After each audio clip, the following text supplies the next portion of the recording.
창세기 4장 1절.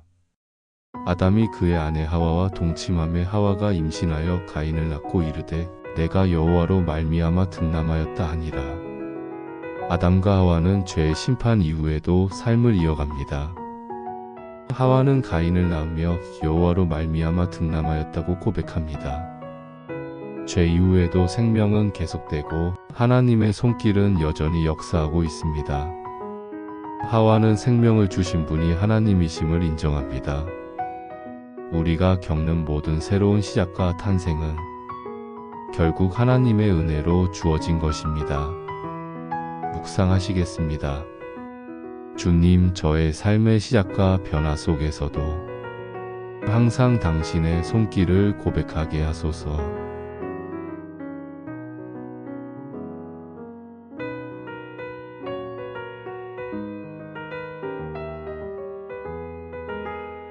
창세기 4장 2절. 그가 또 가인의 아우 아벨을 낳았는데 아벨은 양치는 자였고 가인은 농사하는 자였더라. 하와는 두 번째 아들 아벨을 낳습니다. 가인은 농사하는 자, 아벨은 양치는 자가 됩니다.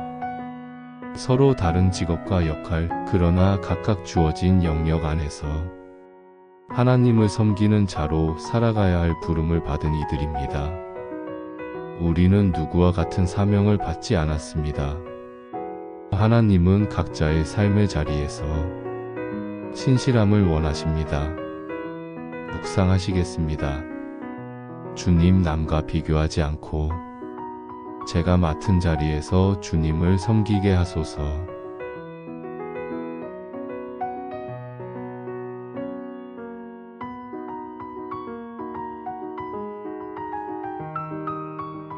창세기 4장 3절. 세월이 지난 후에 가인은 땅의 소산으로 제물을 삼아 여호와께 드렸고 가인은 땅의 소산을 가지고 제사를 드립니다.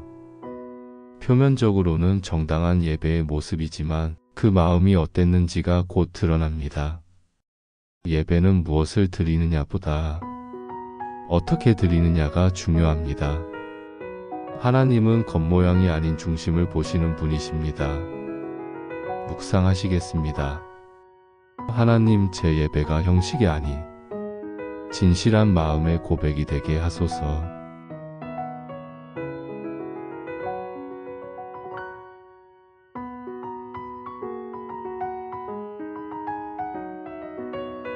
창세기 4장 4절. 아벨은 자기도 양의 첫 새끼와 그 기름으로 드렸더니 여호와께서 아벨과 그의 제물은 연락하셨으나 아벨은 양의 첫 새끼와 그 기름, 즉 가장 좋은 것을 정성껏 드립니다. 하나님은 아벨과 그의 제물을 기쁘게 받으십니다. 여기서 중요한 것은 하나님이 제물뿐 아니라 아벨 자신도 연락하셨다는 것입니다. 하나님은 우리의 중심을 받으시는 분이십니다. 예배의 외형보다 그 안에 담긴 믿음과 정직함을 보십니다. 묵상하시겠습니다. 주님, 제 자신이 주 앞에 드려지게 하시고 삶 전체가 예배가 되게 하소서.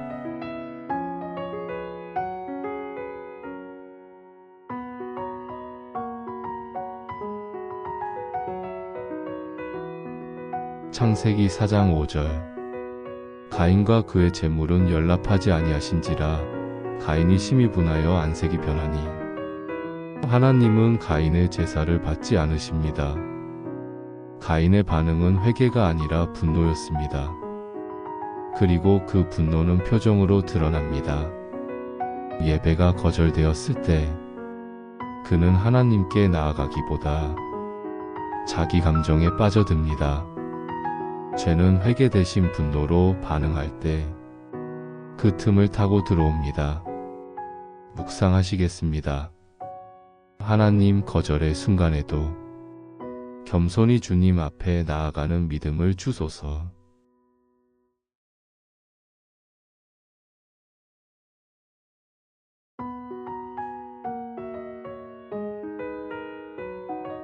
창세기 4장 6절. 여호와께서 가인에게 이르시되 내가 분하여 함은 어찌 됨이며 안색이 변함은 어찌 됨이냐. 하나님은 가인의 분노를 외면하지 않으시고 직접 말씀하십니다. 하나님은 우리가 죄의 길로 들어서기 전에 말씀하시고 멈추기를 원하십니다. 그분은 책망보다 먼저 돌이킬 기회를 주시는 분이십니다. 분노와 낙심은 하나님께 나아갈 기회입니다. 그 기회를 거절하면 죄로 향하게 됩니다. 묵상하시겠습니다. 주님, 저의 감정 안에 머물지 않고 당신의 음성에 귀 기울이게 하소서.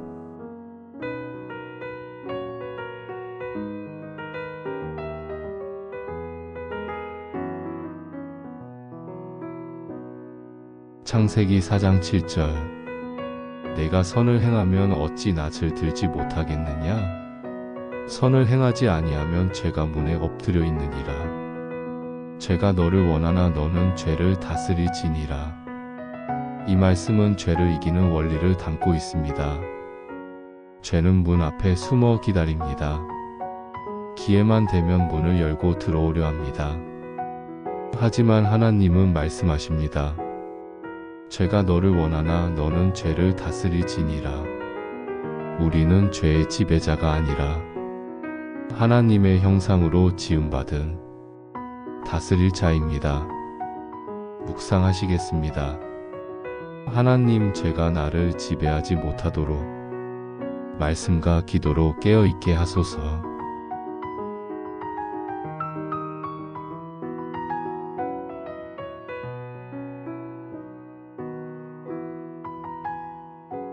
창세기 4장 8절. 가인이 그의 아우 아벨에게 말하고 그들이 들에 있을 때에 가인이 그의 아우 아벨을 쳐 죽이니라. 가인은 하나님의 경고에도 불구하고 동생 아벨을 죽입니다. 인류 최초의 살인은 예배의 자리에서 시작된 시기와 분노에서 나왔습니다. 예배가 삶으로 연결되지 않을 때 우리는 거룩함으로 가장한 죄를 저지를 수 있습니다. 하나님의 말씀보다 자기 감정이 앞설 때 사탄은 그것을 사용합니다. 묵상하시겠습니다. 주님, 분노를 품지 않게 하시고 감정보다 말씀을 앞세우는 믿음을 주소서.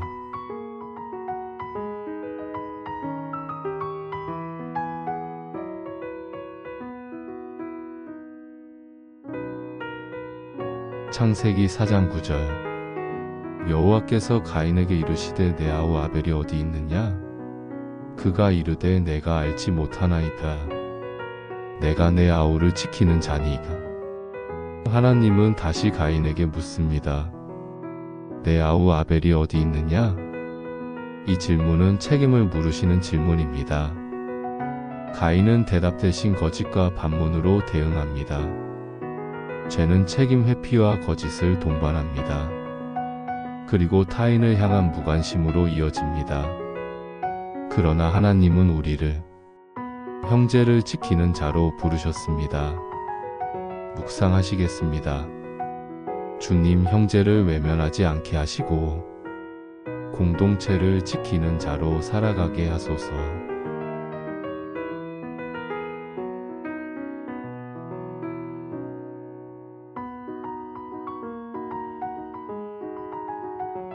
창세기 4장 10절. 이르시되 내가 무엇을 하였느냐? 내 아우의 피소리가 땅에서부터 내게 호소하느니라. 하나님의 음성은 진실을 드러내십니다. 내 아우의 피소리가 땅에서 내게 호소한다. 하나님은 억울한 피를 외면하지 않으십니다. 사람은 외면할지라도 하나님은 침묵하지 않으십니다. 고통의 소리, 부르짖음은 하나님께 상달됩니다. 그분은 듣고 계십니다. 묵상하시겠습니다. 주님은 피 흘림의 소리를 잊지 않으시는 분이심을 기억하며 정의와 생명을 소중히 여기게 하소서.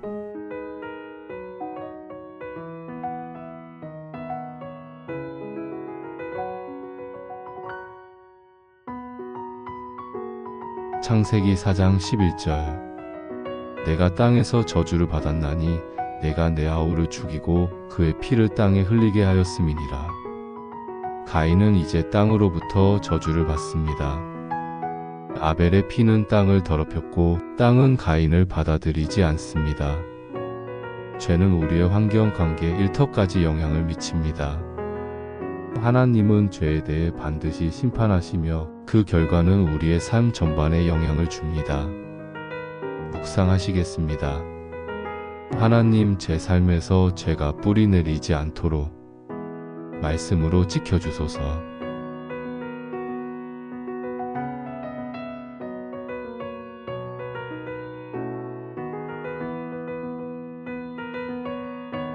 창세기 4장 12절.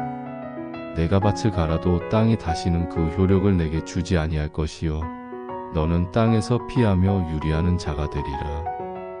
죄의 결과는 관계의 단절과 삶의 불안정입니다. 땅과의 관계가 끊기고 정착 대신 방황이 시작됩니다. 유리하는 삶. 하나님 없는 인생이 가는 방향입니다. 죄는 우리를 뿌리 뽑고 흩어지게 만듭니다. 그러나 그 상태에서조차 하나님은 여전히 말씀하십니다. 묵상하시겠습니다. 주님, 방황의 길에서 벗어나 당신 안에 거하는 삶을 살게 하소서.